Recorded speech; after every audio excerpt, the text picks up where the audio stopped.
PRU ke-15 kali ini menyaksikan Barisan Nasional menampilkan lebih 70% muka baru. Pengarah Pilihan Raya BN, Datuk Seri Muhammad Hassan, yakin penampilan mereka akan membantu gabungan itu menawan semula Putrajaya pada 19 November ini. Untuk laporan seterusnya bersama Izzati Rizan secara langsung di Cembung, Rembau. Silakan Izzati.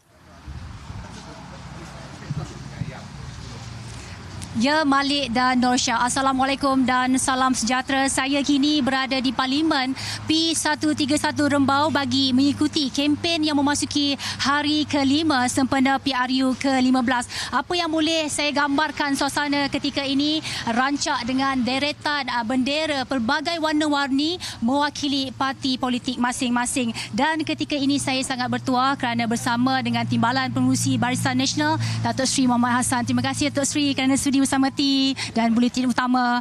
Okey, Datuk Seri, Parlimen Rembau ni memang sinonim dengan Datuk Seri. Jadi selaku pengarah Barisan Nasional, pengarah pilihan raya Barisan Nasional, bagaimana Datuk Seri melihat keupayaan lebih 70% calon muka baru menjelang 10 hari lagi hari mengundi tu? Terima kasih. Alhamdulillah, ya, dah 5 hari selepas penamaan calon. Gata-gata di Negeri Sembilan ataupun di tempat di sini, mana-mana saya pergi, penerimaan orang ramai itu amat menggalakkan sekali. Ya, body language mereka, cara mereka dia menerima kita tidak seperti pada pilihan raya ke-18 dulu kan, di mana kita faham orang menerima kita ataupun tidak. Tetapi pada kali ini, di mana saja kita pergi, di mana saja saya pergi, penerimaan orang ramai itu amat menggalakkan sekali, dan mereka datang bertemu, berbual, bersalaman, dan ini jelas menunjukkan bahawa perubahan sikap pengundi itu kalau dibandingkan dengan pilihan 18, pilihan raya ke-14 dulu amat jauh bezanya.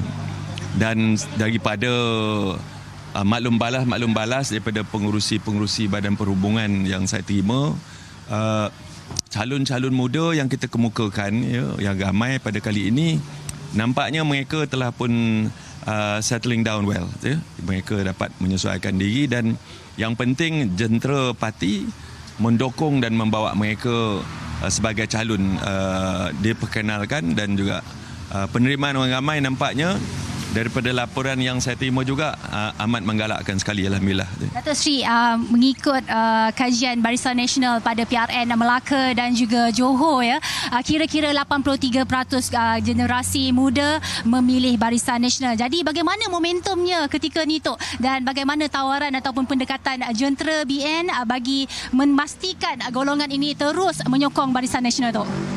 Syukur alhamdulillah, momentum sokongan daripada anak-anak muda terutamanya pada pilihan raya negeri Johor, ya, kerana pilihan raya negeri Johor itu merupakan pilihan raya pertama pengundi yang berumur 18 tahun ke atas didaftarkan dan boleh mengundi, dan keseluruhan saluran-saluran muda ini di Johor mendukung dan menyokong Barisan Nasional.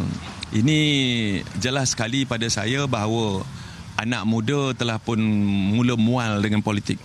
Mereka dah fed up dan mereka lebih mementingkan masa depan. Mereka memerlukan pekerjaan, mereka memerlukan ataupun mahukan mendambakan sebuah negara yang aman, damai dan sejahtera, yang mana ini akan membolehkan negara menerima pelabur-pelabur, orang berniaga dengan kita.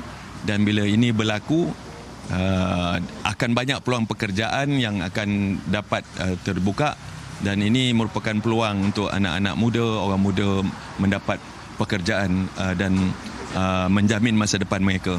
Dan saya yakin daripada penerimaan dan daripada sikap orang muda yang saya lihat sebelum penamaan calon dan selepas penamaan calon ini, mereka nampaknya momentum Johor itu terus-menerus meningkat. Itu sebabnya saya yakin bahawa mereka ini mahukan suatu kerajaan yang stabil selepas daripada pilihan raya ke-15 ini, insyaAllah. Ya, okay, Datuk Seri, serba sedikit mengenai Parlimen Rembau ni, Datuk Seri. Bagaimana perancangan ataupun pemikiran Datuk Seri sendiri untuk membela nasib pengundi Rembau ni, Tok? Pengundi di Rembau ni, insyaAllah, kawasan Rembau ni, daerah Rembau ni, dia tak berapa besar, ya. dia berhampiran dengan Seremban. Pembangunan di Negeri Sembilan ni dulu, semasa saya mentadbir Negeri Sembilan selama 3 penggal, saya tidak membuat dasar membangunkan merata-rata. Saya mengambil kira geopolitik, ya, supaya kita tidak terperangkap. Kalau kita lihat negeri-negeri yang lain dalam negara kita, pembangunan itu kadang-kadang memerangkap diri sendiri. Jadi Gembau ini kita bangunkan pembangunan berinstitusi. Sebagai daerah yang beradat, kita membangunkan institusi. Itu sebabnya kita bawa UiTM ke sini, kita bawa macam-macam kat sini, ya. Dan yang penting infrastruktur ada, dan kemudahan-kemudahan asas ada. Macam hospital ada, semua ada, ya. Dan ini dapat memberikan kemudahan kepada rakyat masyarakat di Gembau.